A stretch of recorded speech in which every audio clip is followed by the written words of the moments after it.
Shalom, shalom. Giving honor and respect to the Most High, the Creator and the Maker of heaven and earth. My name is Yeshaya Yisrael, of the tribe of Dan of the nation of Israel. This is a presentation being brought to you from the congregation Shema Yisrael, located in Brooklyn, New York. Giving due respect on the human level to Prince Zippor, Prince Nathaniel, and Chief Nathaniel of the tribe of Levi. This is Torah class or Torah teaching regarding the portion of Shemot, which means names, commonly known and understood as the second book of the Torah called Exodus. We're going to start in prayer in 1 Kings chapter 8, verse 46. Hallelujah. Ki yeket ulaka.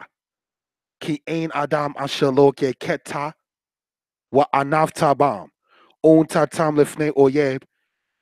Wa shabum shobehem. El eret ha oyeb. Rekokwa o kweroba. Wa hishibu el libam. Ba'aretz asher nishbu sham wa shabu. Wa hit akanu. Eleka ba'eret shobehem. Lemor. Katanu. Wa ewinu.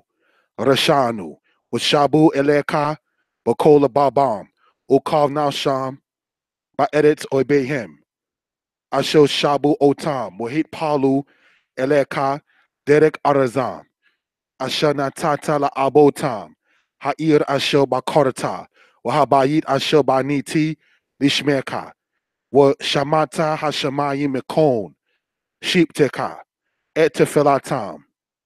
Wa etikinatam, wa asita mishpatam, wa salakta la amka, asher kat u laka, o ka pasha ehem, asher pash u beka, untatam la rachamim, lifne shobehem wa rikhamum, kiamka wa nakalakahem, asher hozeta memitzrayim, metokur habarzel, liot, eneka petukot el tikinat abdeka. Wa el tikinat amka Yisrael. Lishmoa alehem boko kwaram. Eleka. Ki atahi dabtam. Laka lanakala meko ameha aretz. Kasho dibarata bayad Moshe. Abdeka. Baho zeaka. Et aboteka. Memitzrayim. Adon ya. Hallelujah. Brothers and sisters. Giving honor and praise to the Most High, the Creator and the Maker of heaven and earth. This teaching right here, as stated, is part of the Torah portion or Torah class that we speak of periodically. Okay?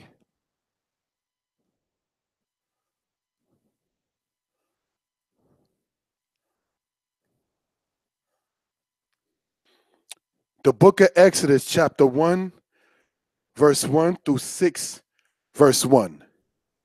All right?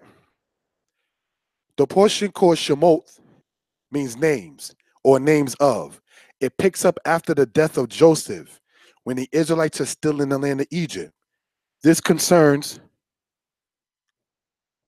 what happened to the Israelites while in the land of Egypt during their enslavement and the prelude to their departure from Egypt. Next slide. Thank you. Exodus chapter 1, verse 1 through verse 10. And it says, now these are the names of the children of Israel, which came into Egypt. Every man and his household came with Jacob. Reuben, Simeon, Levi, and Judah, Issachar, Zebulun, and Benjamin, Dan and Naphtali, Gad and Asher. And all the souls that came out of the loins of Jacob was 70 souls, for Joseph was in Egypt already. And Joseph died and all his brethren and all that generation. And the children of Israel were fruitful and increased abundantly and multiplied and waxed exceeding mighty. And the land was filled with them. Now there arose a new king over Egypt, which knew not Joseph. And he said unto his people, Behold, the people of the children of Israel are more and mightier than we. Come on, let us deal wisely with them, lest they multiply. And it come to pass that when they falleth out any war, they join also unto our enemies and fight against us, and so get them up out of the land.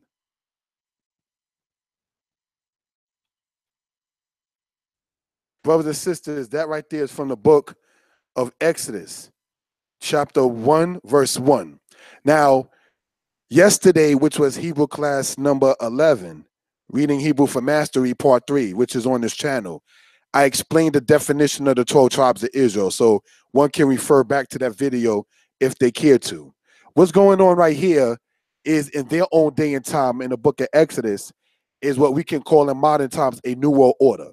They was coming under a new despot. They was coming under a new tyranny, a tyranny aspect that was being done unto their own people, okay? As we go along in this, it says, therefore, it says, let us deal wisely with them. So they set taskmasters over them to afflict them in their burdens. Now, these taskmasters, we're going to find out, well, believe it or not, actually are the Israelites that were set up to be against the Israelites. We're going to show that as we go along in this presentation. All right. So you had it to where it says there arose a new king over Egypt who did not know Joseph.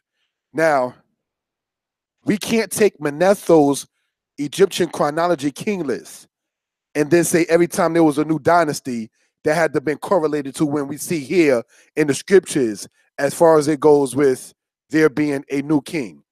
All right? Because as we will present, brothers and sisters, this new king that came up was during the same dynasty era of his predecessor. All right? So that's something we pointed out for evidence purposes. All right? So now it says, behold, the people of the children of Israel are more and mightier than we. Come on, let us deal wisely with them, lest they multiply and it come to pass. So when it says, let's deal wisely with them, as we're going to show later on, when it says, let us set taskmasters over them, these taskmasters in today's terminology will be known as sellouts, will be known in, excuse the terminology, coons. All right, so that way they can be noted. So when it says dealing wisely with them, least war happens to the Egyptians and the Israelites get up out of the land. No, we're going to set taskmasters over them so that way when they want to liberate themselves, somebody will be there and say, everything will be all right. We know you done got beaten. We know your son done sat there and got killed. And they said, leave the daughters alive, but everything going to be all right. See, this is the kind of thing when it talks about, when it says, basically, let us deal wisely with them. Next slide, please. Thank you. The matter of Avaris, names and map. According to Radford, who was a scholar back in the 60s, in his book, or pardon me, back in the 90s, in his book entitled Egypt, Canaan, and Israel in Ancient Times, he stated that during the Middle Kingdom, it can be deduced that the Asiatic population in Egypt outgrew the native Egyptian stock. All right. Now, when we speak of Avaris, we're going to sit there, and as you can see there on the map, all right, Avaris is in the Delta, where the capital of the Hyksos kings of the second intermediate period. Now, the Exodus that we're speaking of and we're reading of in this particular presentation is prior to the second intermediate period. This is why when you look over there on the words on the left-hand side, it regards to the second, pardon me, to the Middle Kingdom. All right, so it can be deduced that the Asiatic, which would be an inclusive of the Israelites, okay, population in Egypt outgrew the native Egyptian stock. So when it says that the children of Israel are more and mightier than we inside of the land, and that the Israelites were filled within the land of Egypt, we can see from a secular reference what this is speaking of in that regard. So when it says the names of Avaris in history, all right, according to the ancient Egyptian names, were Peru, Nefer, Frorati, as well as Ramses. Now, Ramses, that we're going to read of, that was built by the Israelites, was in later times called Avaris. Now, the general Egyptian name, as we're going to show, concerning that vicinity is called Hut Haret. All right?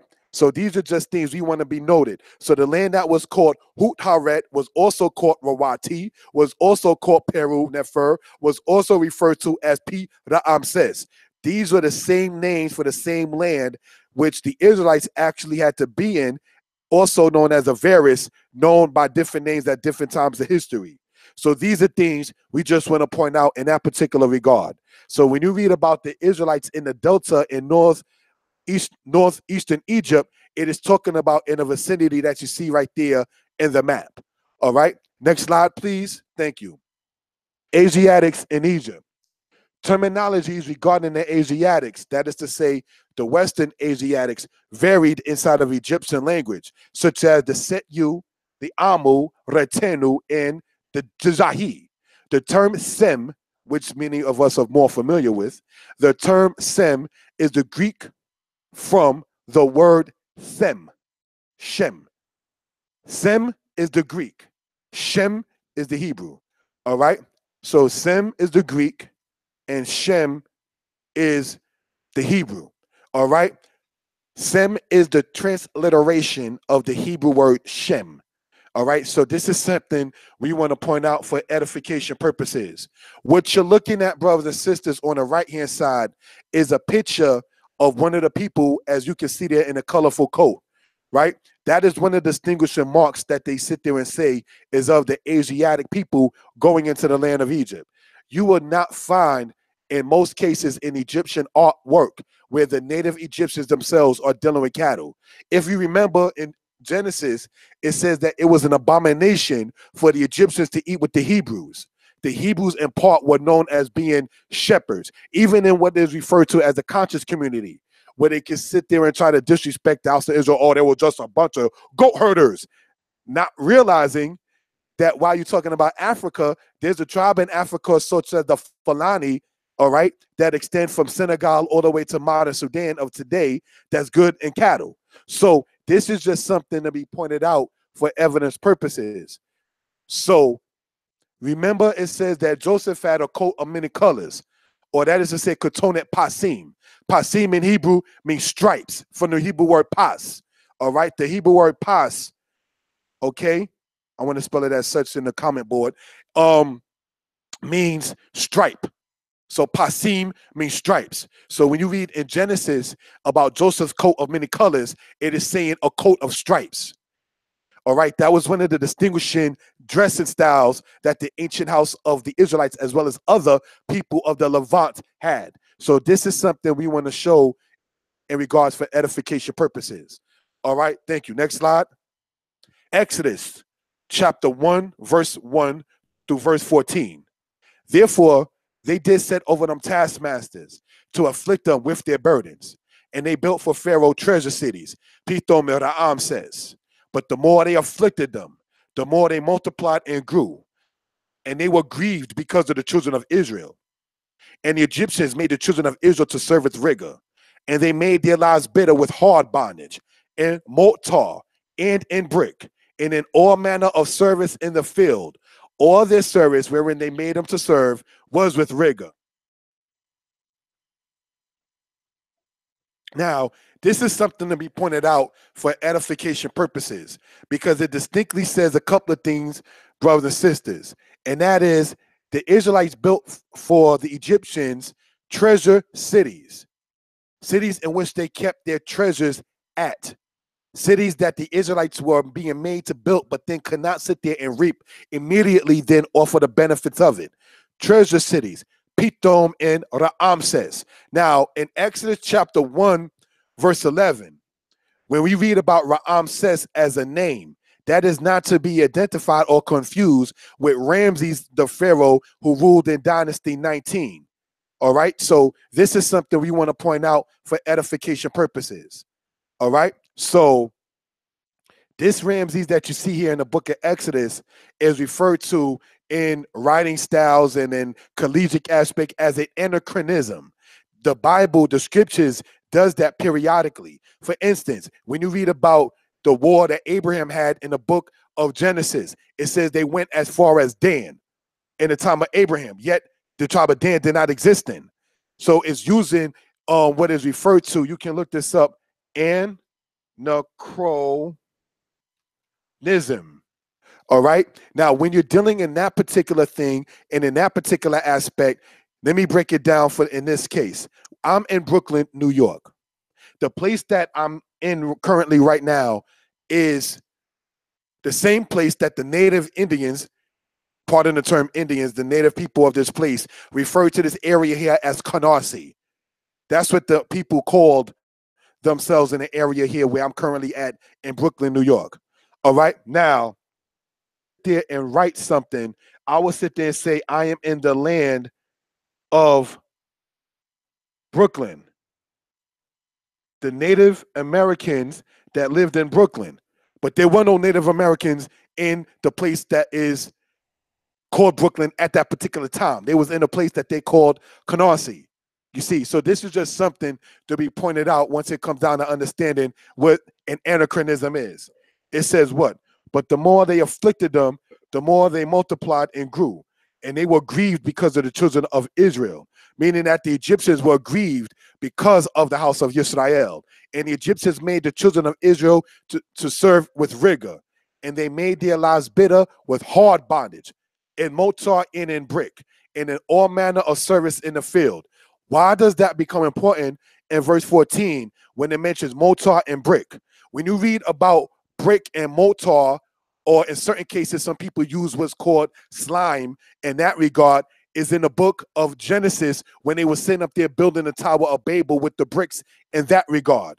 All right. What am I pointing out is that the brick use went into Egypt by the Asiatics. You understand? By the people that the Egyptians refer to as the Amu, the ancient Egyptians in what they call the Old Kingdom, such as the era of Pepi and prior to that as Khufu and so forth and so on. They dealt with stones as far as most of their architecture goes. By the time you get to the Middle Kingdom, they have brick use. And this is something we want to point out, how the scriptures in archaeology, how the scriptures in timeline works in that particular regard. So when you see this in this case, it says in mortar and in brick. This is not something somebody can just make up. Now, and in all manner of service in the field. So you got the people working in the field, and then you got the people working outside, and then you're going to have the people that's working inside being made still to serve with rigor. Get the point? The house, the field, building things, but can't dwell in it. Sound familiar? Okay, so let's go on to the next slide. It says this.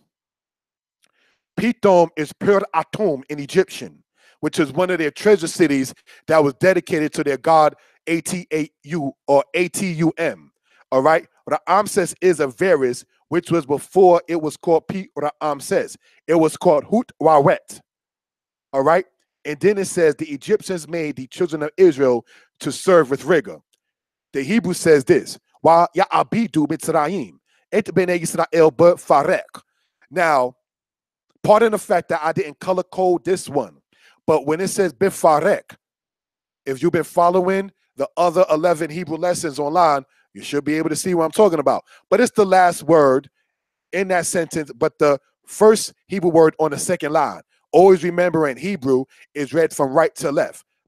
Bifarek, with rigor. You drop the bet off, you get farek, which means what? Tyranny. Oppression. This is pointed out for a reason and purposes. Rigor means oppression. Next slide. Thanks. Exodus chapter 1, verse 15 to verse 17. And the king of Egypt spoke to the Hebrew midwives, of which the name of one was Shifra, and the name of the other Pu'ah. And he said, when you do the office of a midwife to the Hebrew women, and you see them upon the stools, if it be a son, then you shall kill him. But if it be a daughter, then she shall live.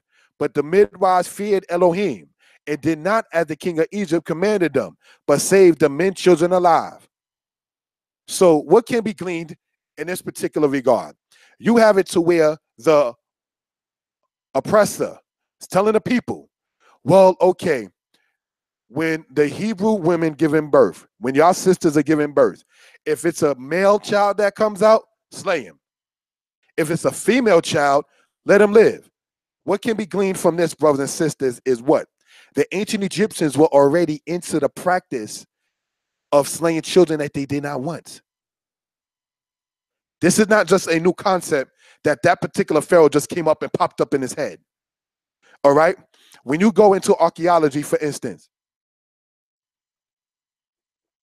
inside of the whole thing with the Egyptian thing, and you see about all the babies that were put inside of pyramids and death tombs, if you will, during the era and dated to the Middle Kingdom of Egypt, is not too far-fetched to figure what it's talking about.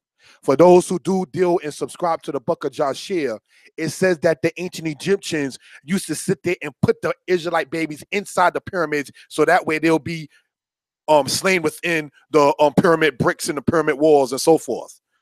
All right. So if that be the case, that means that there are Hebrew blood, Israelite blood still within the pyramids of Egypt. So if that be the case, you can see why this society still loves to go over there and praise that kind of thing. Just like they praise Michael Brown being shot by the cop. They sit there and applaud that and give them money for such. You see, because they know who the true Hebrews are. So these are things we just want to point out for edification purposes. It says, but the midwives feared the Most High and did not as the king of Egypt commanded them. They wasn't about servants be subject to your masters with all fear. No, the daughters of Israel was, I ain't killing the baby boy. You understand? They wasn't sitting up there and supporting and rooting on in their day and time Planned Parenthood. You understand? Yeah, freedom of choice. You can sit there. It's pro-choice. How is it pro-choice when it's not your body? The word abortion comes from the root word, even in English, as abort. When you abort a ship, it means that the ship does exist. So abortion means that something is being taken out of existence in your reality. So when you commit abortion, yes, that is murder. So this is something we want to talk about for edification purposes, brothers and sisters. All right. Now, let's just look at that, for instance. Correct me if I'm wrong, those who are of the knowledge of it. But when a sister gets an abortion, they don't let her keep the fetus and the remains or such. They strap her up to some kind of bed or whatever kind of thing, and then they put a vacuum by her vaginal area and suck the baby out, and then take some kind of scraping utensil and then scrape all the parts off from her vaginal walls that then come out with the vacuum. And then they put it in a jar and then take it off elsewhere. What are they doing with that? Well, stem cell research, and we want to sit there and see certain things. Brothers and sisters, Hillary Clinton was trying to promote babies being aborted when the mother was 8 months old. These people are mikashfim in Hebrew, called witches. All right? So these are things we want to talk about for edification purposes. Now, the midwives feared the Most High. They respected the Most High, like, no, I'm not going to do that. All right? Save the men, children alive. They didn't sit there and take the oppressor's concept. Well, we'll put the woman over the man, like in a Willie Lynch letter, so that way the man will sit there and be behind the woman looking scared. You know, no. These were bold daughters of Zion, or in that case, Israel, because Zion didn't exist until after Israel got into the land. But this is just something we want to point out for that. Okay? Go on to the next slide. Thank you. Another thing, brothers and sisters, it says when you do the office of the midwife to the Hebrew women, did you know that it was not a custom in those ancient days, brothers and sisters, to have a man as the obstetrician and he sees your wife's nakedness and be the first man to hold your child? Did you not know in those cultures it was the obligation of the first man to hold a child, if not the grandfather on the maternal side, certainly was the father biologically? Another man playing or being a doctor, looking at your wife as she's giving birth. No disrespect to those into being an obstetrician. I wanted to be one at one time, but that's another subject. But when it came down to it, in that particular regard, the cultures already knew that they had midwives. The first case of me seeing a midwife, believe it or not, was actually in a movie, Roots, when Binta was giving birth to who later on became known as Kunta. Now, that being a movie, I was up there wondering, why is she standing up giving birth? Because with the gravity aspect, when a baby is being born, it helps the flow down better, and there's less rips inside of the female when she's giving birth standing up. Some females actually speak about a water birth because the baby is already in water, so being born into water, the baby in most cases will be well. So these are things we want to point out for edification purposes. So now, when they do it with these doctors today, no offense to the medical world, where they have the female laying down and she's pushing kind of against the flow of the natural course of things that fall down, that descend, and so forth, and then she sits there and gets ripped, and so forth and so on, is not by surprise. So when I watched Roots in 1993, when it came on the channel on cable, I was up there looking like, why is she standing up? That looked weird to me because I was so used to seeing the American way or the Western way of how things were being portrayed and done. You understand? The Eastern culture shows it to not be the case. There was not a man staring or looking at another man's wife nakedness and being the first one to hold another man's son. No. Okay? So let that be noted for edification purposes. Next slide, please. The matter of Shifra, Hebrew for beauty. The word Shifra from Shefer means beauty or pretty in Hebrew, all right? The Brooklyn Museum Papyrus 35.1446 in part says this. This is a document from ancient Egypt to the 13th dynasty. The Asiatic woman Shefra, she is called Seneb Henutes, a weaver of linen. The Asiatic woman Asher, she is called Meritnub, a weaver of linen. So one of the things to point out is that you have what is referred to this. You can look this up, the Brooklyn Museum Papyrus, all right? And it gives you a translation of that. And some of the translations are actually Hebraic and Hebrew names. The Asiatic woman Shefra, the Asiatic woman Asher, the Asiatic woman Menahem, and it goes on, and then lists some of their children, and so forth and so on. The point in this is a couple of things to show this. This is dated to the Middle Kingdom. This document is written by an Egyptian woman by the name of Seneb Tisi. Seneb Tisi was an Egyptian woman who made a plea to the Pharaoh Sobek-Hotep III of Dynasty 13 concerning her slaves that was in the southern part of Egypt. The southern meaning the upper. That means she having over a name of 90-something people. Over 40 of those names are Hebraic or Israelitish, or of the Israelites. So that being the case, and that's in the southern part of Egypt, and we know the Exodus commenced in the northern part of Egypt, we can only imagine about the amount of Israelites that was in the northern part, aka the lower Egypt. All right, because remember, North Egypt was called Lower Egypt. Southern Egypt was called Upper Egypt. So this is something we want to point out in that regard. Now, when we sit back, brothers and sisters, and look at this, you can Google this, and you can, if you want to, get a book that's entitled Ancient Near Eastern Text and Pictures, all right? Volume 2 by James Pritchard, and that's when you see the translation of such, all right? So let's go on to the next slide. Thank you. Exodus chapter 1, verse 18 to verse 22. And the king of Egypt called for the midwives and said unto them, why have you done this thing and have saved the men children alive? And the midwives said unto Pharaoh, because the Hebrew women are not as the Egyptian women. Speak, Israel, for they are lively and are delivered ere the midwives came in unto them. Therefore God dealt well with the midwives, and the people multiplied and waxed very great and waxed very mighty. Did you know that there is a teaching that one of the reasons why the Most High brought the flood in the days of Noah is because women didn't want to give birth? All right? The women saying, oh, my body, my this, my that, I don't want no stretch marks, I don't want to sit there and lose my figure, and so forth and so on. Maybe they didn't know, correct me if I'm wrong, sisters, and I've heard this from more than one woman, they've had health problems before, but after they gave birth, after their pregnancy, be it anemic, was gone. Be it high blood pressure, was gone. I've heard that from more than one woman. I didn't tell the sisters who told me that I heard it from one another, but I was like, wow.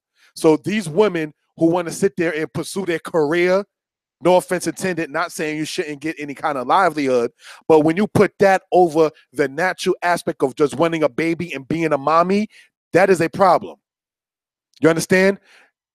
Connie Chung, she's not even technically a sister, but she still is a woman and a human being. Connie Chung used to be on Channel 11 News. She's now over the age of 70. She sat there and said that she forgot to have children. She was so caught up in that to where she was like, oh, I'm supposed to become a mom and have more kids. See, and so this is what the society tried to sit there and work you to where you don't sit there and produce more because they already knew this book. One person pointed out, thank you, my brother, says they gave them new names. Yes, they gave them new names. The name would be this, and then they called them that. Thank you for that. All right, it says this. And it came to pass because the midwives feared the Most High that he made them houses. Now, when it says he made them houses, meaning that he built them up. The thing that they sat there and initially put like, no, I'm not going to sit there and kill this child, murder this child, have this innocent blood on my hands. You understand? The Most High blessed them for that. And Pharaoh charged all his people, saying, every son that is born, you shall cast into the river, and every daughter you shall save alive. So did they sit there and go according to the order of their Pharaoh? Yes. So there are and were Hebrew baby males that were thrown within that river, just as much as their descendants later on was thrown into the Atlantic Ocean, coming over here to the Western Hemisphere. So these are things being pointed out for edification purposes. All right. Next slide, please. Thank you. Hebrew linguistics, Pharaoh, Egyptian. The term Pharaoh in Egyptian means mighty house. The closest Hebrew translation regarding the term Pharaoh can be gleaned from the term para or farah, which in Hebrew means to plunder. The rulers of the Middle Kingdom applied the term Pharaoh to themselves.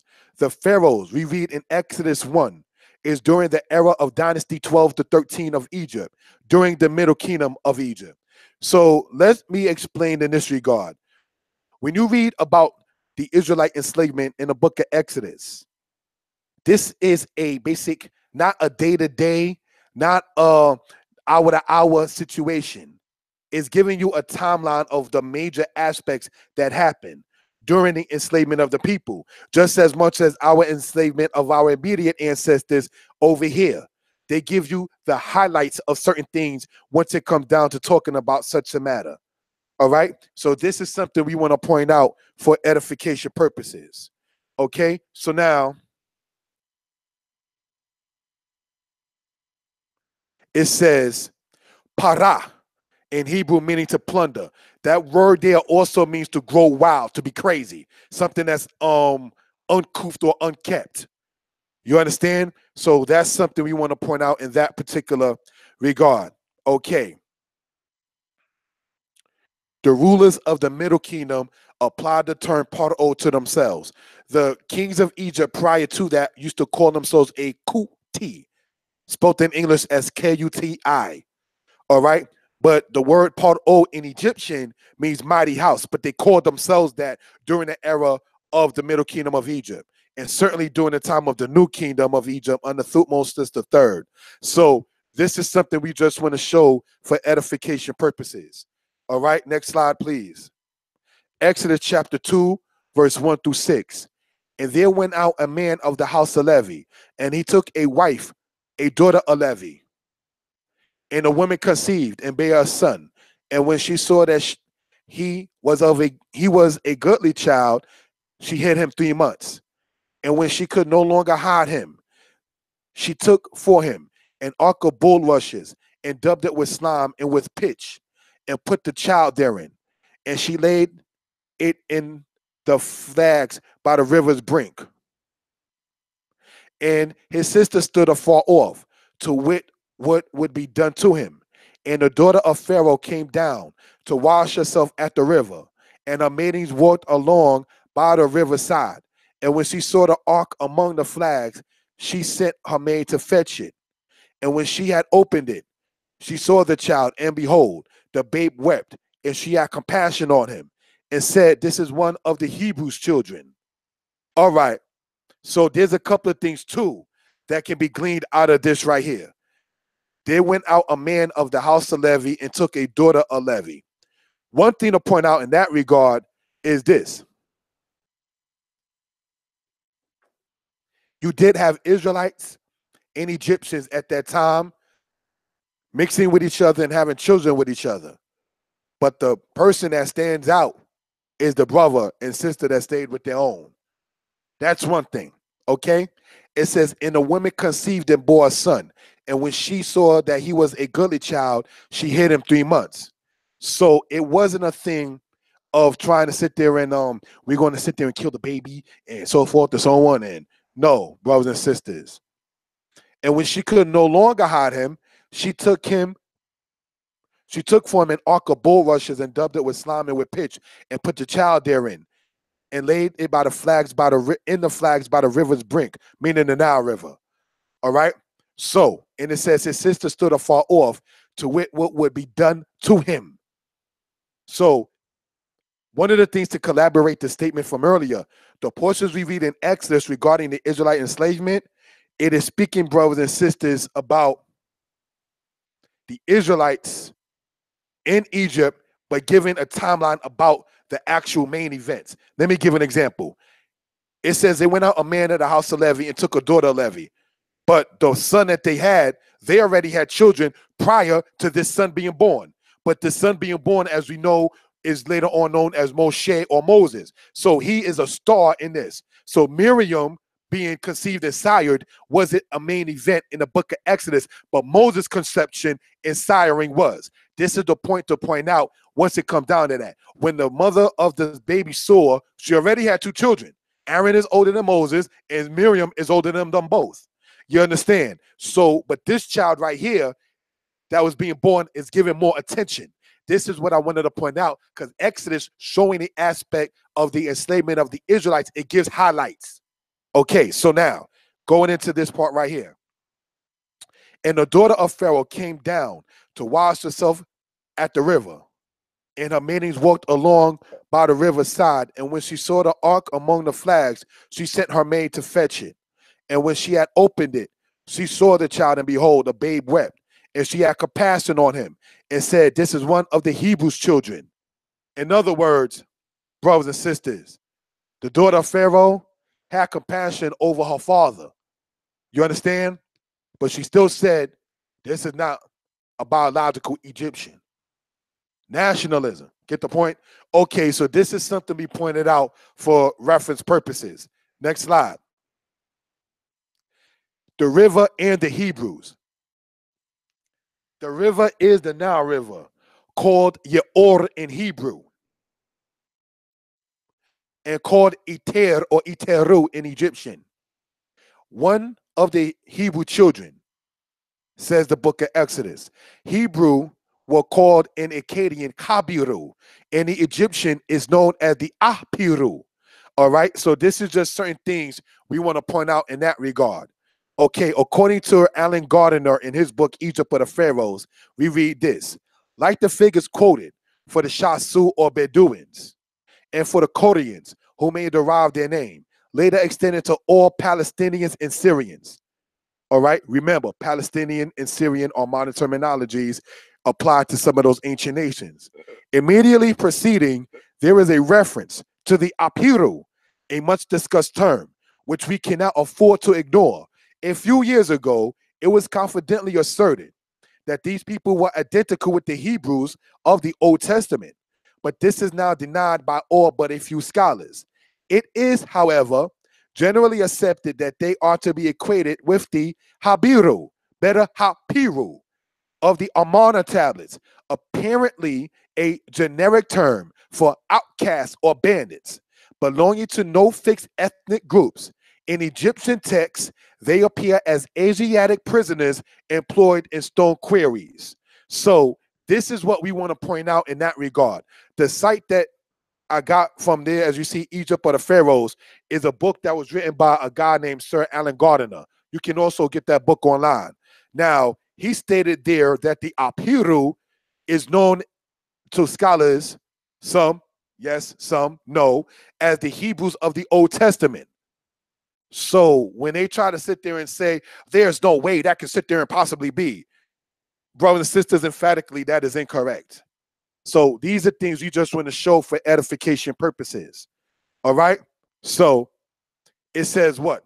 Belonging to no fixed ethnic groups, because the Egyptians classified groups such as the Asiatics, as we'll go along in their terminologies, as we did earlier, Setu, Amu, the Jahi. They didn't give them their own general national self-appointed names. They gave them, as the brother typed in the live chat, where it says they gave them names according to their own.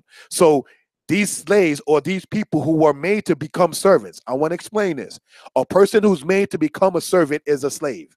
Some people argue, no, they were servants, or they were slaves. Did the people in their own story state that they were willingly became servants? Because if they did not willingly become so, then we got to sit back and look at the record from the oppressed, not the oppressor. For instance, I'd rather take a biography or autobiography from Harriet Tubman or Nat Turner as opposed to just listening to the slave master. See, one of the arguments given to Israelites is, well, did the Egyptians say they were slave masters? Yes. The Egyptians did not claim to have never have any slaves. You understand? The Egyptian terminology for slave is this, inside of Egyptian writing, called the Kem Nu. All right? So now, as we went over before, and what is referred to on this video, inside of what's called the Brooklyn Papyrus 35.1446, you can begin to see that particular thing. Were those people on that list? Let's go back. All right, so we can gain some understanding what we're talking about. We can look this up. Brooklyn Museum Papyrus 35.1446. And it gives a whole list of names in translation. Were those people on that list? Miss? No. So therefore, the enslavement of the Israelites, the Asiatics, the Western Asiatics, called the Amu, A-M-M-U, that neither is a myth. Nobody makes up a story of being enslaved. All right, so this is something we want to talk about for edification purposes.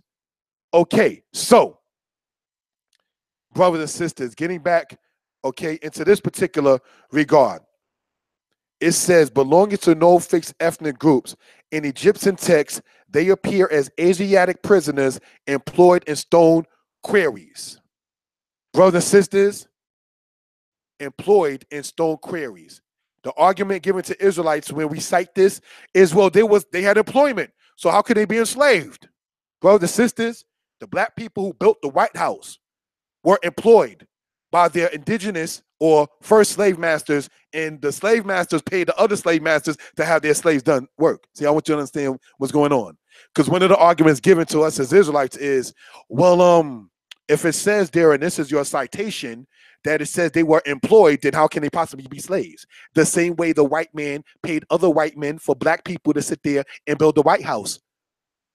That's how. So it's not too hard to figure out once it comes down to that particular regard. That's why reading is important. Okay, so let's go on to the next slide. Thank you. Moses, Mesu, Moshe, and linguistics. And when she had opened it, she saw the child, and behold, the babe wept, and she had compassion on him and said, this is one of the Hebrews' children. Then said his sister to Pharaoh's daughter, shall I go and call to thee a nurse of the Hebrew women, that she may nurse the child for thee? And Pharaoh's daughter said to her, go. And the maid went and called the child's mother. And Pharaoh's daughter said unto her, take this child away and nurse it for me, and I will give thee thy wages. And the woman took the child and nursed it. And the child grew, and she brought him unto Pharaoh's daughter, and he became her son. And she called his name Moses, for she said, because I drew him out of the water.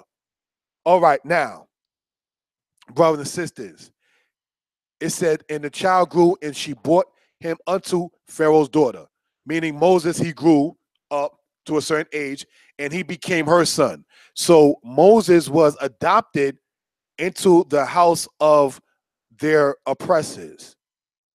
He became a servant indirectly to the Egyptians, but inside the house, the royal house.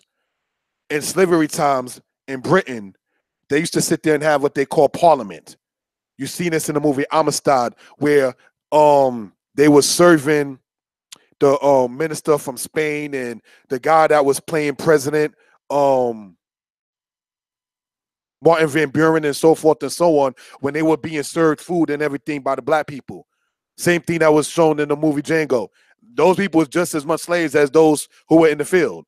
So these are things we just want to point out in that regard. All right. The Hebrew we see here says this. Why Yigdal Hayeled. Yeled we know means child. Why Tib Ehu Labat Paro. Why he lah Labain. And he became to her for a son. Why Tikra Shemo. And she called his name Moshe. Why Tomer Ki Min Hamayim Mashitihu. All right, so the word Masha in this regard in Hebrew means to draw from water. So Moses had a name linguistically that connected to both Egyptian and Hebrew, because the word in Egyptian for child is Mesu. The Hebrew word in regards to draw or take from is the word Masha. All right, so this is what we want to point out. Okay, in Egyptian, Mesu means to be born, and Mesus means child. Moses is the English transliteration of the Hebrew Moshe. The Pharaoh's daughter we read of in Exodus 2 is Sebek Nefru, the daughter of Ramenahat III of Dynasty 12. So this goes back, brothers and sisters, to talk about what we were speaking of in this particular regard. All right, now,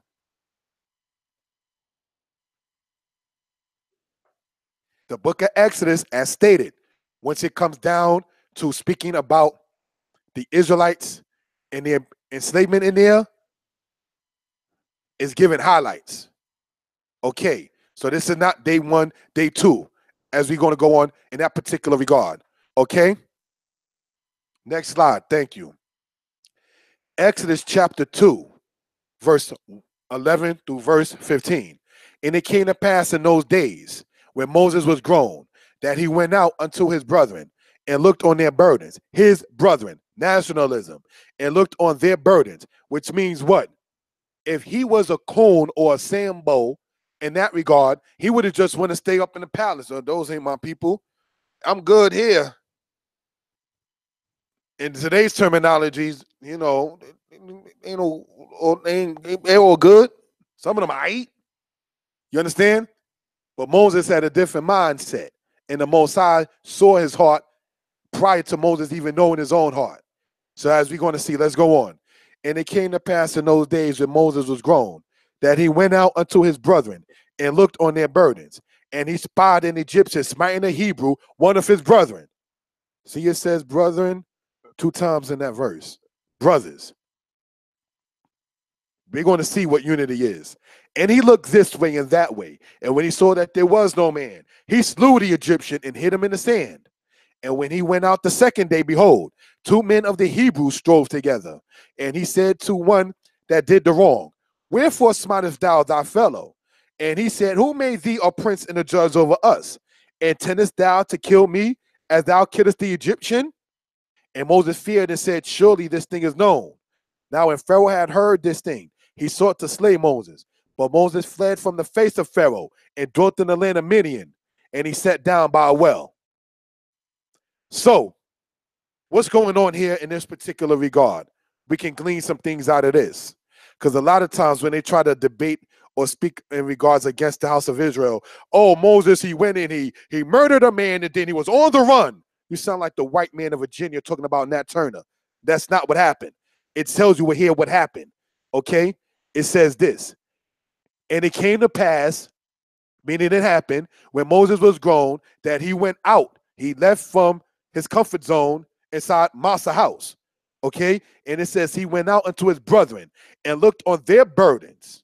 And when he spied an Egyptian smiting a Hebrew, one of his brethren, like, this is not a good look. This is my brother right here. And he looked this way and that way. And when he saw there was no man, he slew the Egyptian and hid him in the sand. That's nationalism. That's decency. Because you don't see your brother getting attacked and I'm going to just stand there idly by the blood of my neighbor. No, the house of Israel, as the Lord says, you should not stand idly by the blood of your neighbor. You understand? Whereas even in the house of Israel, later on in their history, when the guy who was a king, the Lord says you should not supposed to revile the gods or curse one of the judges. When it says don't revile the gods, it's talking about those who have a position of authority. All right? Don't revile them nor curse one of the judges. Now, when a person was a king, he was on that level in the house of Israel. But when Zimri murdered somebody and then took the kingdom, the Israelites ran up after him and he had to commit suicide. So this is something we want this to be noted for edification purposes.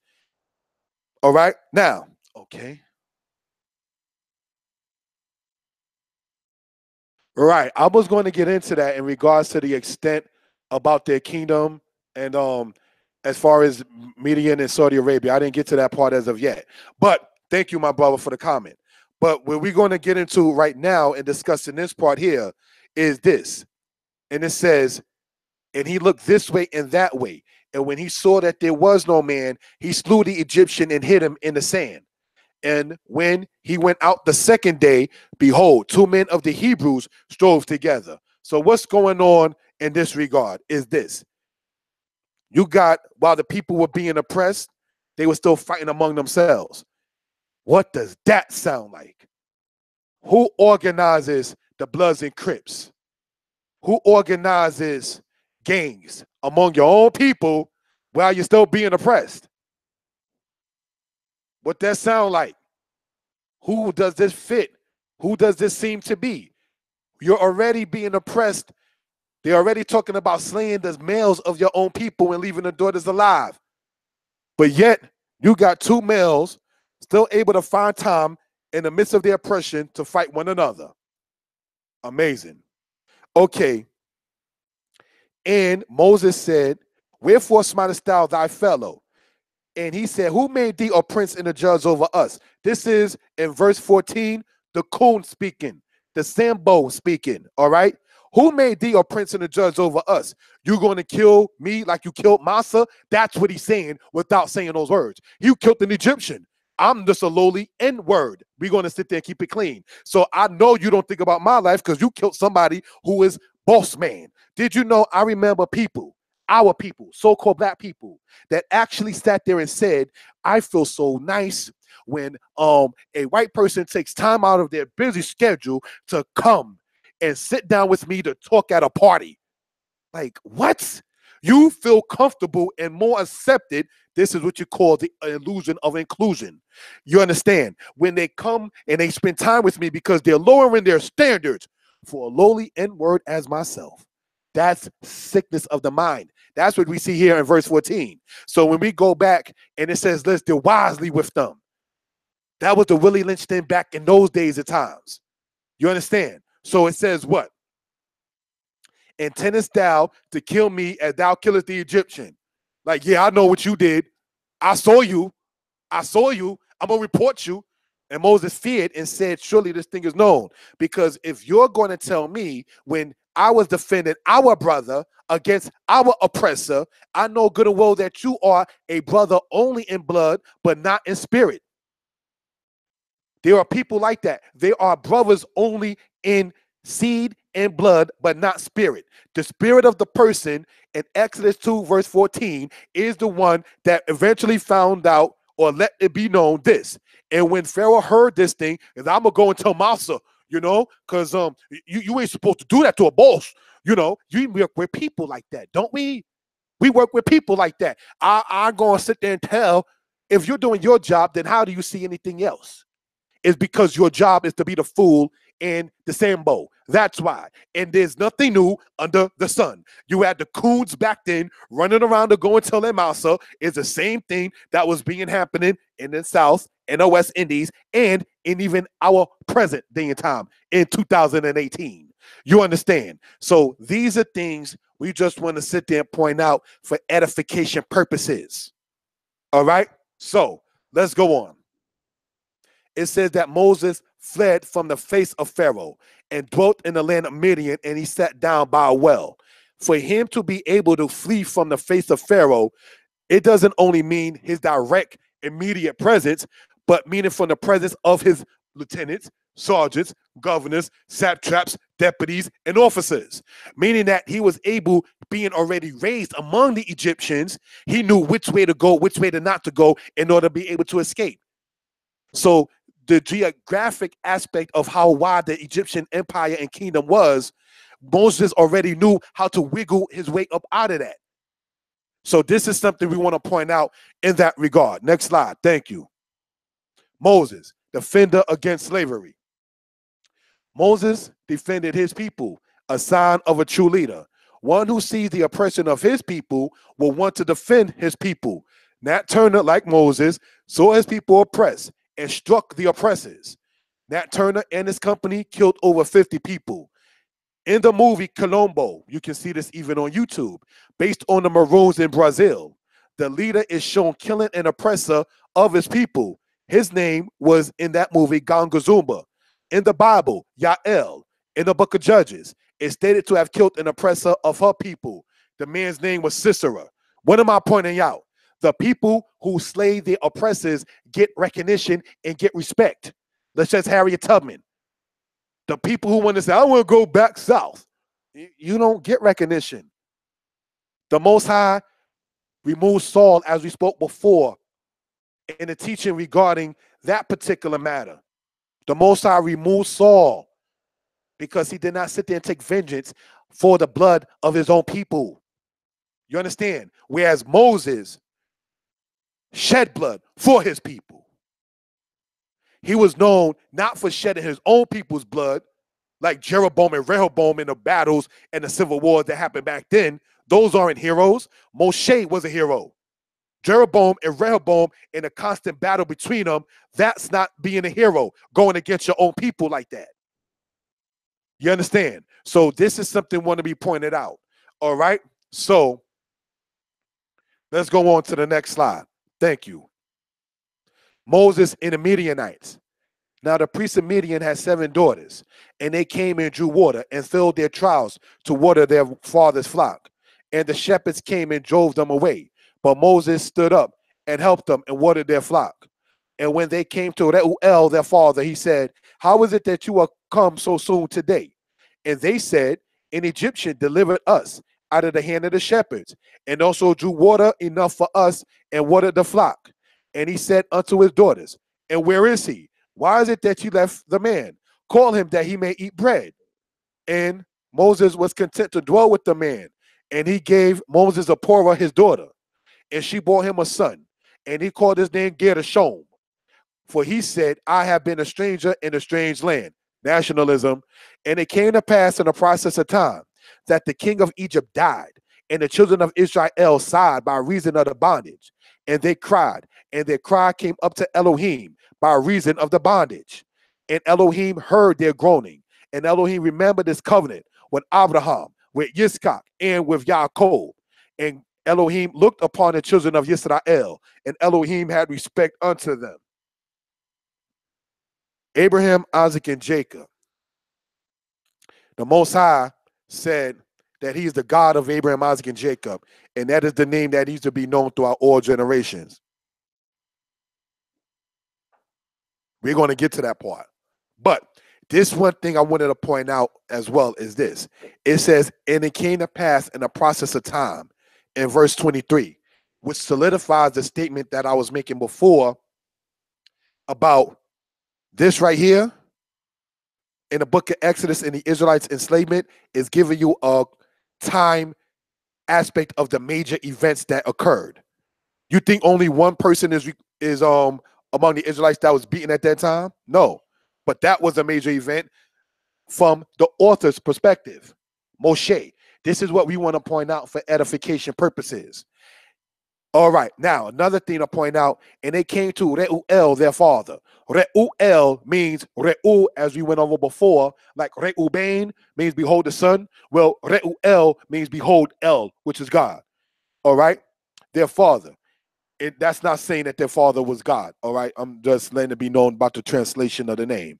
He said, how is it you are come so soon today? And they said, an Egyptian delivered us out of the hand of the shepherds and drew water enough for us and watered the flock. Verse 19, Moses is noted one as an Egyptian. We already went over this over the course of years in Israel, meaning he had to look like an Egyptian, he had to be of color. Okay, we know that. Now, another point to make, it says Moses delivered. Moses delivered. Let's go back. Defender against slavery, Moses defended his people. The people of Midian were not even his people that he helped deliver later on. You understand? So this is something we want to point out for evidence purposes. The person who sits back and just sees everything wrong going on and says and does nothing, you're not going to be registered in the names of heaven forever. You understand? So this is something we want to point out in that particular regard. It says this: an Egyptian delivered us out of the hand of the shepherds. If you read this, and I say this in no disrespect, and the only thing you gain, and I am black, yes, but if the only thing you gained is the fact of saying that he's noted as looking like an Egyptian, meaning he had to be of color, you missed the point. The point is saying that he was a deliverer to the people, to the daughters. So you help the women. Men help women when women are in distress. You don't sit there and say, well, where her man at? No, that's not the way we're supposed to be thinking, brothers and sisters. All right, so let's go on in this particular regard. And he said unto his daughters, and where is he? Why is it that you left the man? Call him that he may eat bread. So Moses didn't even sit there and impose in another man's house. I know you're going to hook me up because I helped you out. Nah. It says, let others praise you and not you yourself. Moses already knew they're going to go back and have to report what I did. I know I did a good deed. It's not for me to have to sit there and keep on, I did this and I did that. I did this and I did that. Let others praise you and not you yourself. The daughters of the priest of Midian praised the man, Moshe. They didn't pray to him, praised him. There's a difference. Okay?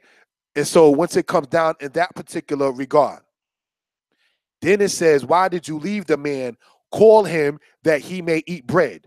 So Midian is a descendant of Abraham. And as we already know, we already been speaking and teaching on the hospitality of Abraham. So it's not too far-fetched that the descendants of Abraham outside of the house of Israel already understood certain things. When somebody helps you, you help them back. You don't sit there and say, well, you're on your own. You should have just had your own. When somebody comes by your home, we know you feed them. This is before Abraham and Sarah even knew these men were actually malachim or angels from the heavens. It says, fetch a goat and slay it quickly, Sarah, because we're going to eat with them. In the book of Genesis, Moses being also a descendant of Abraham, but obviously they thought he was the descendant of Ham. We're going to sit there and explain that. Or the cold color thing, we already know that Shem and Ham already looked alike in many regards. Now, the next aspect, brothers and sisters, is this.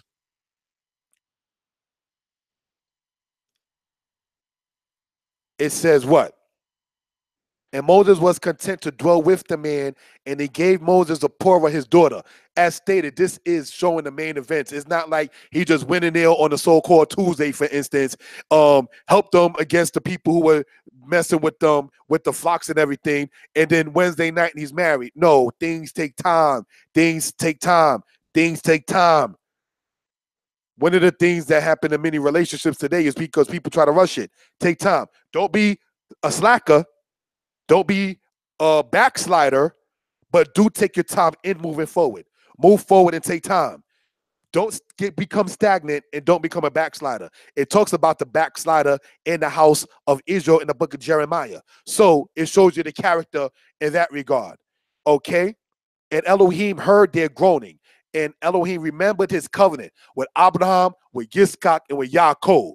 Because when you go to Genesis in your own time, chapter 12, And in chapter 15, the Most High made a covenant with Abraham. In Genesis chapter 26, he made a covenant with Yitzchak. And in Genesis chapter 35, he made a covenant with Jacob or Jacob. So this is what we want to talk about in that particular regard. It says, and Elohim looked upon the children of Israel, and Elohim had respect unto them. Next slide, thank you. Notes regarding Midian. All right. Moses was mistaken as an Egyptian. That argument has been stated to show that he had to look like an Egyptian. Midian, contention, is the meaning of Midian.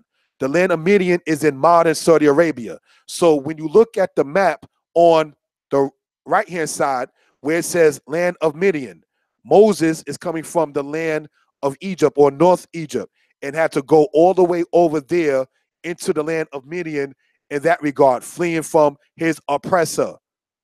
Fleeing from his oppressor. He didn't take the cold stance. Well, I ain't going to do nothing. Maybe he probably messed up. He probably deserved to get beat. Things happen. No, I'm slaying you and then asking questions later. That's how it was. You understand? So these are things to be noted for edification purposes, right? So I just want to show geographically what this is. Where you read there and see on the map when it says land of Midian, that is in the vicinity of the modern Saudi Arabia of today. All right? So let's go on to the next slide. Thank you. Exodus chapter 3, verse 1 through 10. All right? Now Moses kept the flock of Jethro, his father-in-law, the priest of Midian, and he led the flock by the backside of the desert and came to the mountain of Elohim, even to Horeb. And the angel of Yah appeared unto him in a flame of fire out of the midst of a bush. And he looked, and behold, the bush burned with fire, and the bush was not consumed. And Moshe said, I will now turn aside and see this great sight. Why is the bush not burnt? And when Yah saw that he turned aside to see, Elohim called him out of the midst of the bush and said, Moshe, Moshe. And he said, Hineni, here am I. And he said, draw not nigh hither.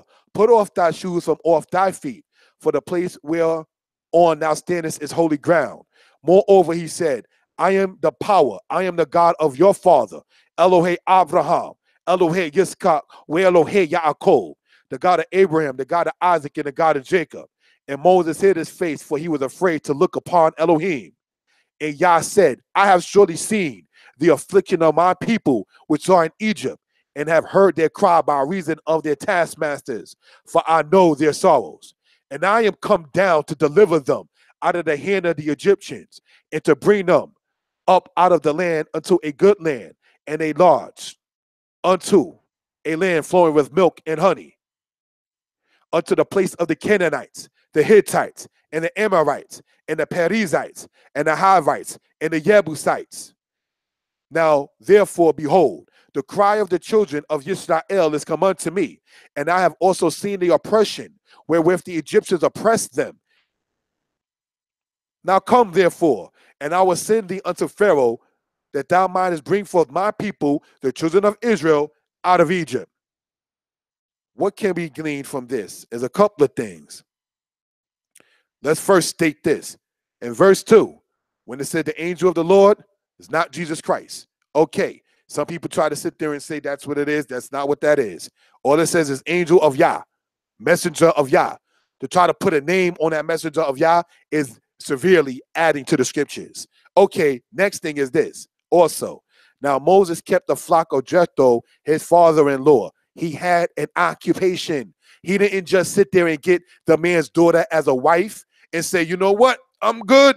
Because see, that's one of the complaints women have about us as men. When they get married, when they get the woman, okay, they don't sit there and handle the business and take care of responsibilities as they used to gain the woman.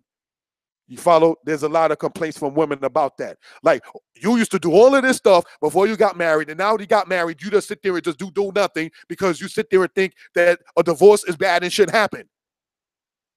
There are complaints made against us as males concerning that. Now, when I say us, I'm getting maybe a little personal because it's something that I know that I experienced. So this is one of the things that we pointed out for edification purposes. All right? Moses kept the flock of Jethro, his father-in-law. He was still about handling business. He was still about making things happen. He was still about being a helper. You see about him delivering his brother, delivering the daughters of Jethro, and then he's still doing things. 6 days thou shalt labor, do all your work. This is a commandment. It's not a suggestion, okay? And it says this, and he led the flock by the backside of the desert and came to the mountain of Elohim, even to Horeb. Horeb in Hebrew, all right? Horeb in Hebrew, brothers and sisters, means what? That which is brought from the sword, or that which has been devastated. All right? So that's something to be pointed out in that regard. All right?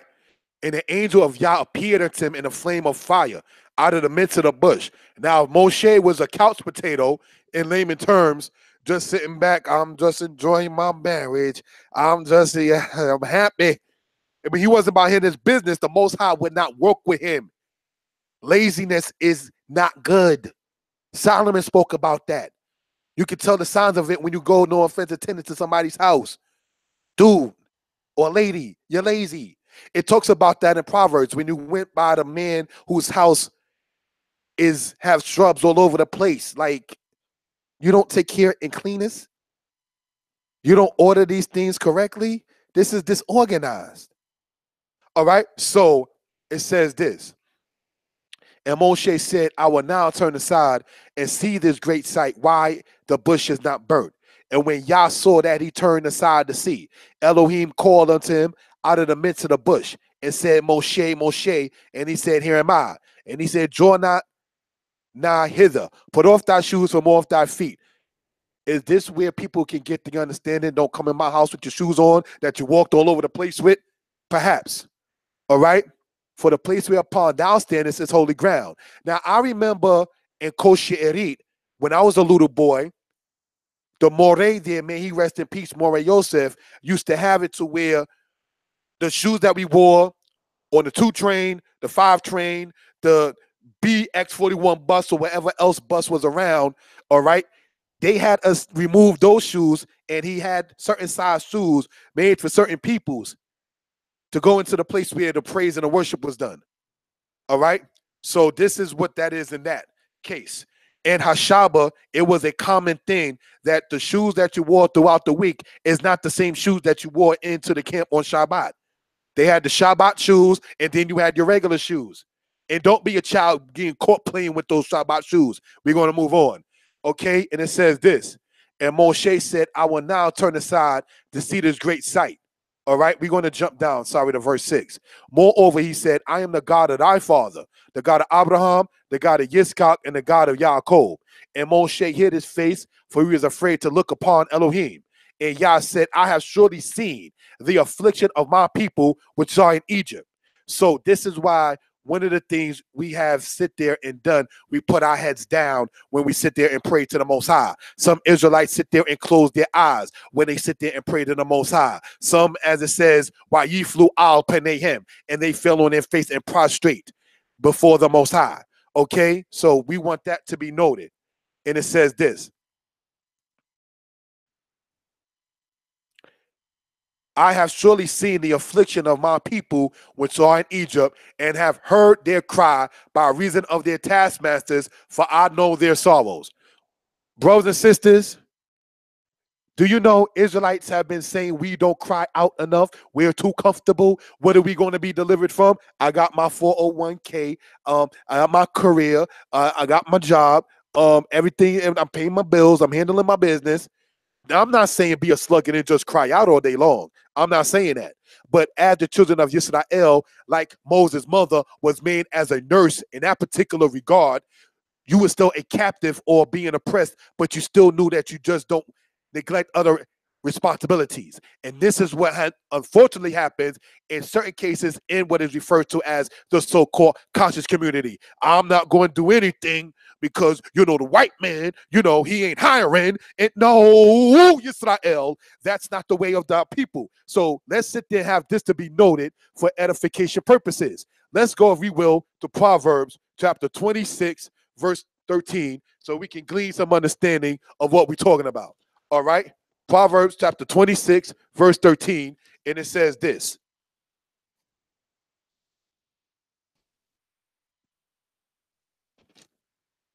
The sluggard saith, there is a lion in the way, yea, a lion is in the streets. The door is turning upon its hinges, and the sluggard is still upon his bed. I'm chilling, nigga. I'm good. That's wickedness. You're not supposed to be chilling all day, every day. That's unrighteousness. It says, the sluggard burieth his hand in the dish. It wearies him to put it back to his mouth.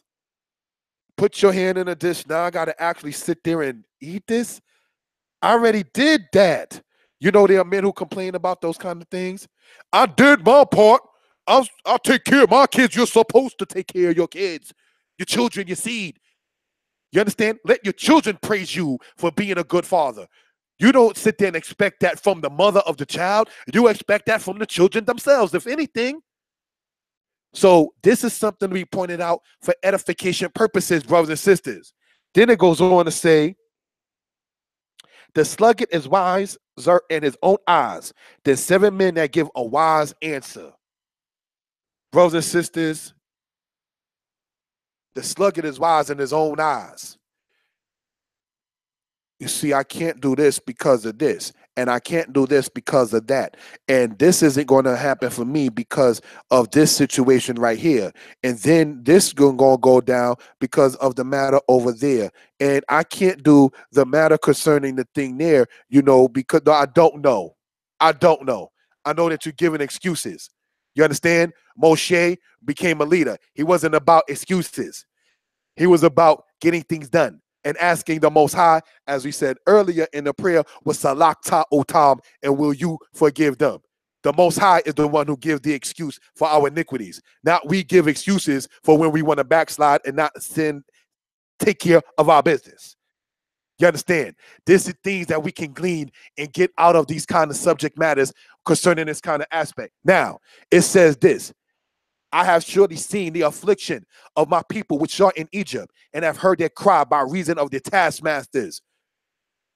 When we cried out to the Most High, who shama otanu, he heard us. Because the Most High already sees all things. But do we sit there and do the crying out as much as we could and should? This is why they did not want us praying in slavery. You understand that? They did not want you to cry out to the Most High. There is a book that's written called Black Culture and Black Consciousness, written by a guy named Samuel Levine. The name of the book, all right, is called, hold on.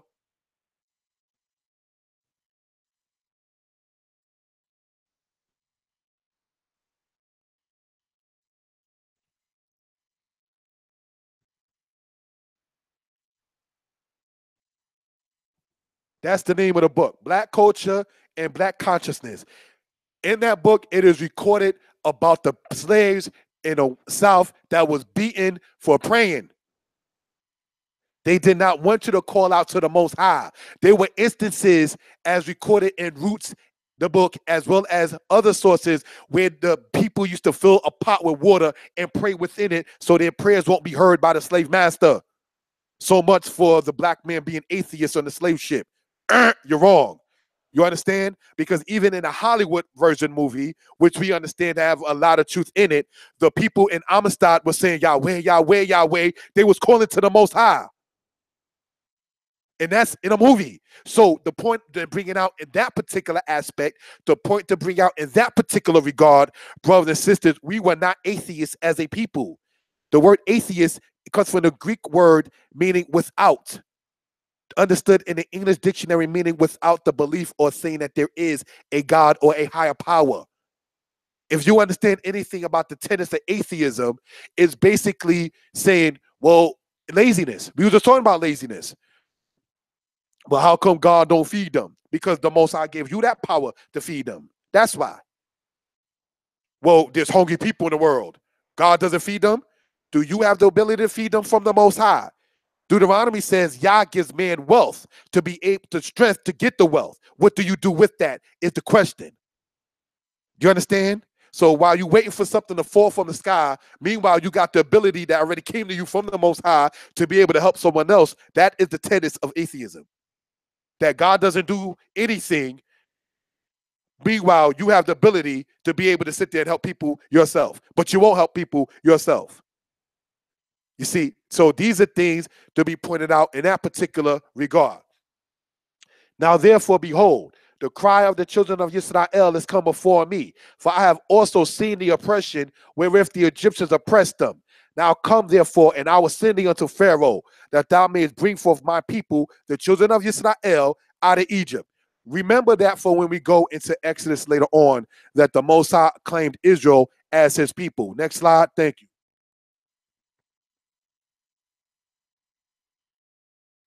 The Hittites, Amorites, and Jebusites. The Hittites lived in part where the tribe of Judah lived, as well as where Turkey of today is. Their kingdom extended all the way to southern Canaan.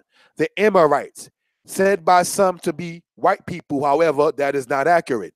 They were called Amori in the Hebrew, and Amar in Egyptian, and Mertu in Sumerian, and Tit Num in Akkadian. The Amorites were a thorn to the tribe of Dan when you go in the book of Judges. Jebusites lived in an area where David eventually conquered and called Jerusalem. So when we read in Exodus previous to this, and it says, I will give thee the land of the Canaanite, the Hivite, the Hittite, the Jebusite, the Perizzite, those nations that we see, brothers and sisters, in that particular regard, were the immediate nations that the Israelites were going to go into, being around when they went into the land that was promised to their ancestors. So now let's look, brothers and sisters, and go external to the PowerPoint into Deuteronomy chapter 7. All right? So we can gain some understanding of what we're talking about in this regard. It says this, Deuteronomy 7 verse 1. Hallelujah. When Yah Eloheka had brought thee into the land, whether thou goest to possess it, and shall cast out many nations before thee, the Hittite, Hakiti, and the Girgashite, Hagirgashi, and the Amorite, Ha-Emori, and the Canaanite, Wahaknaani, and the Perizzite, Wahap-Rizi, and the Hivite, Wahakiwi, and the Jebusite, Wahaibusi, 7 nations greater and mightier than thou. And when Yah Eloheka shall deliver them up before thee, thou shalt smite them, thou shalt utterly destroy them.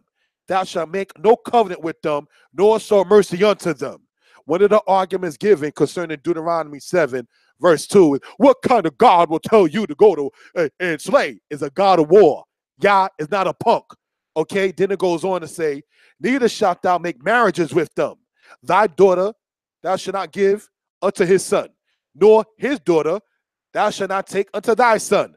You don't mix in with those nations, Israel. And then in verse 4, here's the reason why. For he will turn away thy son from following me, that they may serve other gods. So will the anger of Yah be kindled against you, and he will destroy you quickly.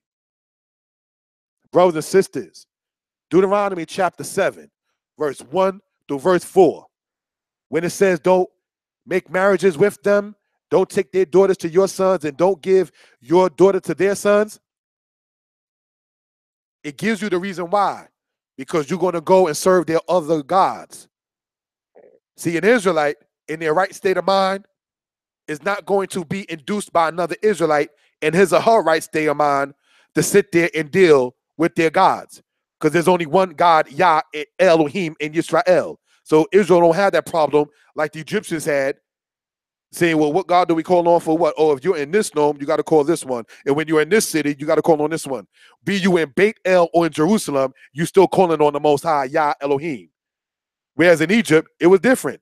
If you was in the land of Heliopolis, called Ainu in ancient Egyptian, or called On in the Hebrew, you called on one particular God. If you was in the land of Nof, or AKA known as Memphis, or Menefer inside of Egyptian, you called on another God. In the same country, on the same society. Whereas ancient Israel, be it from Dan to Beersheba, you were supposed to only call on the Most High Yah. See, nationalism leads into aspect of monotheism. You get it? Okay, so this is something we want to point out for edification purposes. Brothers and sisters, you don't mix your children with those who teach you about another God. And then in that regard, we got to ask who was responsible for bringing us to Christianity. That's another God. Next slide. Thank you. Exodus chapter 3, verse 1 through 11. And it says this. Verse 11 through 17. Sorry. And Moshe said unto Elohim, who am I that I should go unto Pharaoh, and that I should bring forth the children of Israel out of Egypt?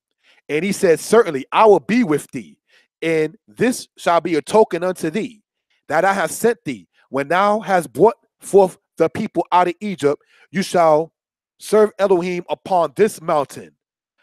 And Moshe said unto Elohim, behold, when I come unto the children of Israel, and shall say unto them, the God of your fathers has sent me to you, and they shall say unto me, what is his name? What shall I say unto them? And Yah said, and Elohim said unto Moshe, I am that I am. Okay, now we already explained that earlier before inside the video entitled The Matter of the Edomites and the Matter of Ahiah. All right, so let's go on in this. And he said, thus shalt thou say unto the children of Israel, I am has sent me unto you. And Elohim said, moreover unto Moshe, thus shalt thou say unto the children of Israel, the Lord God of your fathers, the God of Abraham, the God of Isaac, and the God of Jacob, has sent me unto you. This is my name forever, and this is my memorial unto all generations.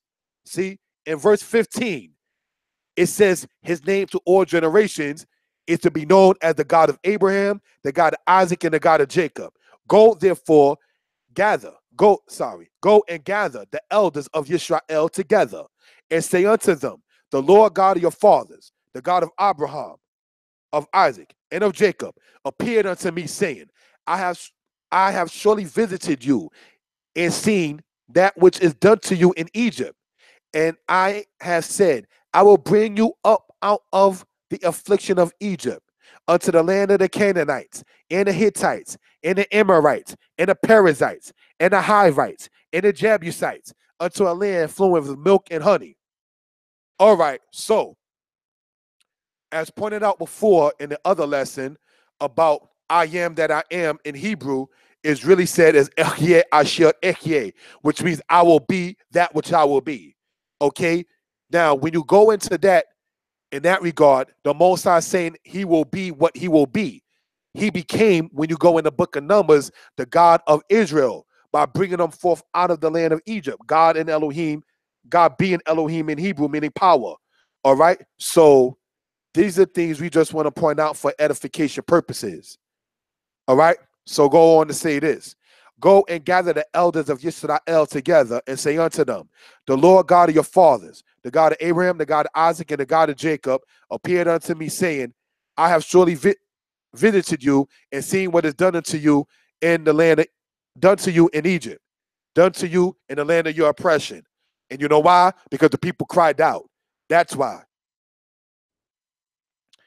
And now I have said, I will bring you up out of the affliction of Egypt unto the land of the Canaanites, and the Hittites, and the Amorites, and the Perizzites, and the Hivites, and the Jebusites, unto a land flowing with milk and honey. Next slide. The explanation of Shem, name, fame. In Hebrew, Shem means name, renown, and fame. In Numbers chapter 16, verse 2. Now, this becomes important because there are Israelites saying that when it says Ehyeh Asher Ehyeh, said by some as Ahiah Asher Ahiah, all right, which we went over before on the same channel in a video entitled The Matter of the Edomites and the Matter of Ahiah. All right, one of the things it says his name. So let's see the Hebrew understanding of name. All right, Numbers 16, verse 2. And they rose up in the face of Moses with certain of the children of Israel, 250 men. They were princes of the congregation, the elect men of the assembly, men of renown. Now the Hebrew says the following. Why? It says, Yaquomo, lifnei Moshe, wa'anashim mibnei Yisrael, chamishim umatayim, nisi eda, kur moed, Anshe Shem. The part that you see there on the left-hand side in the red, where it says Anshe Shem, means men of renown. But that same word, Shem, is also translated as name. So it means name, also means renown. All right? So let's understand that. In Hebrew, Shem means fame or renown.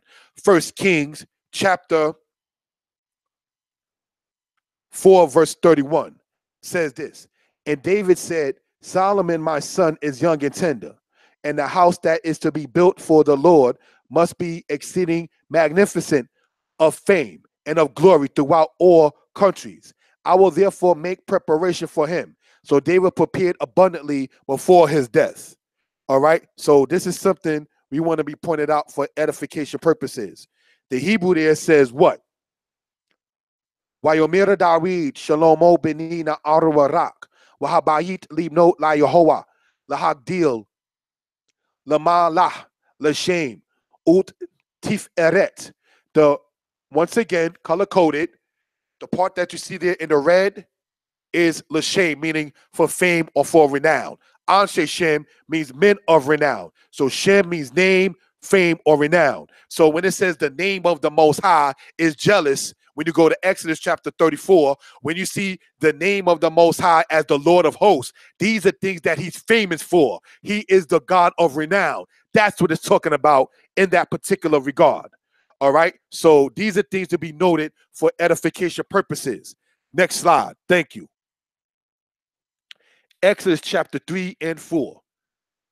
And they shall hearken to thy voice, and thou shalt come, thou and the elders of Israel, unto the king of Egypt, and you shall say unto him, the Lord, the God of the Hebrews, have met with us, and now let us go. We beseech thee 3 days' journey into the wilderness, that we may sacrifice unto the Lord our God. And I am sure that the king of Egypt will not let you go, no, not by a mighty hand. And I will stretch out my hand and smite Egypt with all my wonders, which I will do in the midst thereof. And after that, he will let you go. And I will give this people favor in the sight of the Egyptians. And it shall come to pass that when you go, you shall not go out empty. And we call it reparations, if you will. But every woman shall borrow of her neighbor and of her that sojourneth in her house, jewels of silver and jewels of gold and raiment.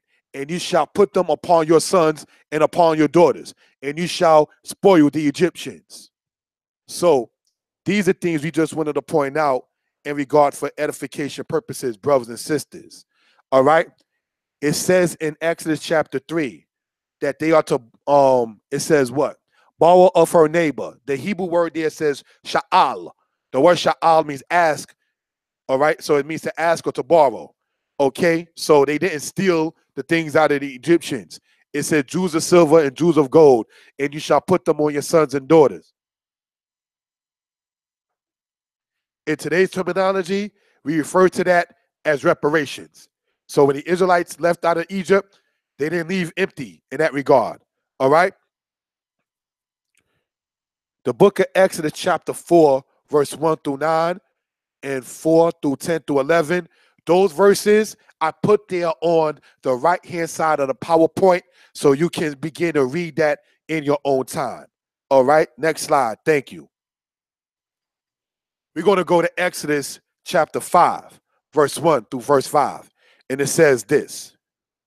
And afterward, Moses and Aaron went in and told Pharaoh, thus saith the Lord God of Israel, let my people go, that they may hold a feast unto me in the wilderness.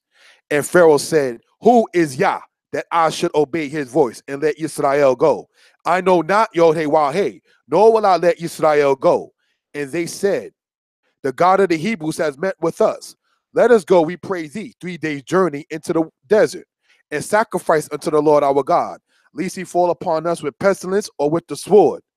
And the king of Egypt said unto them, wherefore do ye, Moses and Aaron, let the people from their works get you unto your burdens?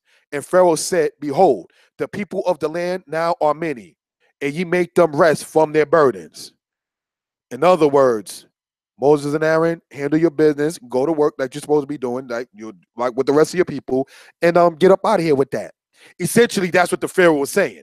You understand? And one of the things to point out in the scriptures, it says in verse 2, me, Yah, who is Yah, that I should obey his voice to let Israel go. And then in verse 3, it said the God of the Hebrews. So you can understand what it's talking about. Israelites were called Hebrews or Habiru or Apiru while they were inside the land of Egypt. The Hebrew says this, all right? Wa akar, ba'u Moshe, wa aharon, wa yomru. And they said, El Paro to Pharaoh, Ko amon yohe wahe, Elohe Yisrael, Shalak et Ami, Wayakogu liba midbar. Now, when you look at the Hebrew there in the highlighted part in the red, Yakogu comes from the Hebrew root word kug or kagag, where you get the word kag from. Kag is understood by many Israelites already. Yeah, feast. But the word kug, which is the root of the word kag, okay, in Hebrew, like you read about kag matzo, kag shavuot, and so forth. The Feast of Unleavened Bread, the Feast of Weeks, the Feast of Tabernacles, and so forth and so on. The root word for feast in that regard being kag in Hebrew means to encircle or to migrate. All right? So these were also called the pilgrimage times, and you see that same root word when you go to Leviticus chapter 26. All right? So these are things we want to point out for edification purposes. The next part in the Hebrew on the right-hand side says this, Wayomru Elohe ha'ibrim. Nikra aleinu. The blue part that you see there says ha'ibrim, the Hebrews. Now, when you deal with Akkadian language, which became the lingua franca at one particular time, the letter that you've been following the Hebrew lessons, that's the ayin, is transformed into a het or a ka sound inside of Akkadian. So when we say ibri, inside of Akkadian, they will sit there and say kibir or kipru or kabiru.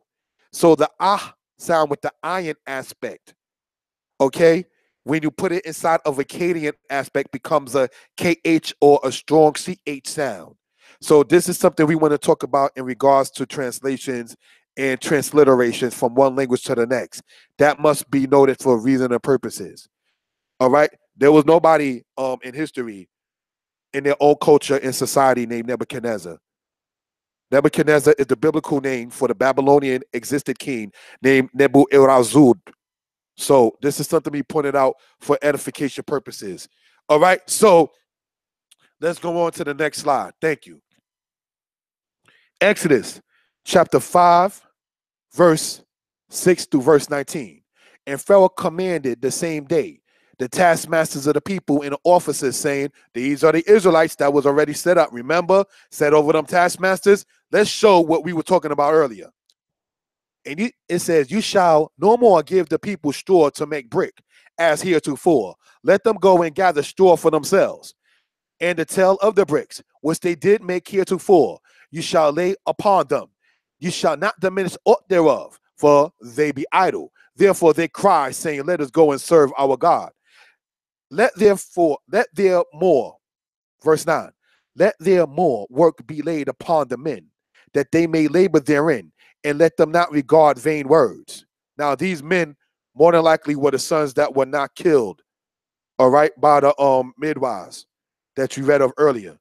And the taskmasters of the people went out, and their officers, and they spake unto the people, saying, thus saith Pharaoh, I will not give you straw. Go ye, get you straw where you can find it.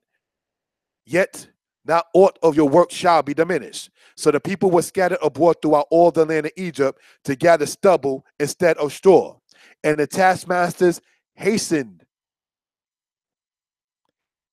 them, saying, pardon me, fulfill your works, your daily tasks, as when there was straw. And the officers of the children of Israel, which Pharaoh's taskmasters had set over them, were beaten and demanded, wherefore have ye not fulfilled your task in making bricks, both yesterday and today as heretofore? And the officers of the children of Israel came and cried unto Pharaoh, saying, wherefore dealest thou thus with thy servants? There is no straw given unto thy servants. And they say to us, make brick. And behold, thy servants are beaten, but the fault is with thine own people. See, the taskmasters that were set over the Israelites were Israelites. So when these coons and sambos, the sellouts, the people who gladly took the position, yes, I'll sit there and be an oppressor of my own people, they wound up being the ones actually later on who got beaten. And they said, as it says there in verse 16, the fourth Pharaoh is with your own people. So you see the taskmasters that were set over the Israelites were sell out Israelites. All right. But he said, ye are idle, ye are idle. Therefore, ye say, let us go and do service to Yah. Go therefore now and work, for there shall be no store be given you. You shall deliver the tale of bricks. And the officers of the children of Israel did see that they were an evil case, after it was said, you shall not diminish aught from the bricks of your daily task. So when the word of the Most High came to Moshe, and then the children of Israel found out, yes, Yah, the God of our forefathers, the God of Abraham, the God of Isaac, and the God of Jacob, have heard our crying out. In Hebrew, we call it the aqua. Sometimes I say that in prayer. Tishma na et za'akwat amka b'nei Yisrael. Will you hear the crying out of your people, the children of Israel? I said that on this channel in prayer. So just want that to be noted. The Hebrew word for that is za'akwa. Za'akwa means to cry out. All right? Or a crying out in the noun form. Okay, so this is something we want to point out for reason and purposes. Next slide, please. The mud brick pyramid. What you're looking at on the left-hand side is a pyramid that was made during the aspect of Dynasty 12, in which they used mud bricks and not stone, as in the old kingdom of Egypt. On the right-hand side, you see more bricks, less straw. So the people had to go out there and get it and try to find it among their own selves. All right? But was still told the tally of bricks should not diminish. Let's go on to the next slide. Exodus chapter 5, verse 20 through chapter 6, verse 1, and conclusion. And they met Moses and Aaron and stood in the way as they came forth from Pharaoh. And they said unto him, the Lord, Yah, look upon you and judge, because you have made our Savior to be abhorred in the eyes of Pharaoh and in the eyes of his servants, to put a sword in their hand to slay us. Why did you talk about our liberty? I want to be a slave. And Moses returned unto Yah and said, Yah, wherefore hast thou so evil entreated this people? Why is it that thou hast sent me? For since I came unto Pharaoh to speak in thy name, he hath done evil to this people. Neither hast thou delivered thy people at all. Remember, Moses was like, I send who you will send. I don't know if I'm the one. But you already remember, Moshe was already on the run from the Pharaoh after defending his brother. So Moshe didn't perhaps at that point see you are a deliverer on a human level. Then Yah said unto Moshe, now shalt thou see what I will do to Pharaoh, for with a strong hand shall he let them go, and with a strong hand shall he drive them out of his land. Yah was building up the situation to be known. You understand? What you're looking at on the right-hand side is the closer aspect and picture of what is referred to as the mud brick pyramids. All right, this is dated to the Middle Kingdom of Egypt, also dated to the same time we're going to get into. Next slide. Shalom. The dating we are talking about regarding the first chapters of Exodus is in the 15th century BCE. The 400 years we read of in Genesis 15 are the 4 generations from the immediate patriarchs of the Israelites to the timing of the Exodus. The immediate patriarchs of the Israelites, such as Reuben to Benjamin. All right? Many scholars have dated the Exodus. Note, there is an external record called Ipura of the Egyptian people speaking escape of slaves. Many scholars have dated the Exodus to 1446 BCE, and some even to 1290 BCE. However, the dating as 1492 or 1491 BCE is closer to the mark. The Pharaoh of the oppression we read in Exodus is more than one Pharaoh. And the Pharaoh of the Exodus, Neferhotep, has not been found. The Pharaoh of the Exodus that you read later on in the next couple of weeks concerning the portions, Neferhotep the first has not been found. Brothers and sisters, giving honor and glory to the creator and the maker of heaven and earth. The word of Yah comes from the earth in truth, as stated in Psalms 85. All right? Hallelujah. Hallelujah. I mean, Lala Tob. Have a good night.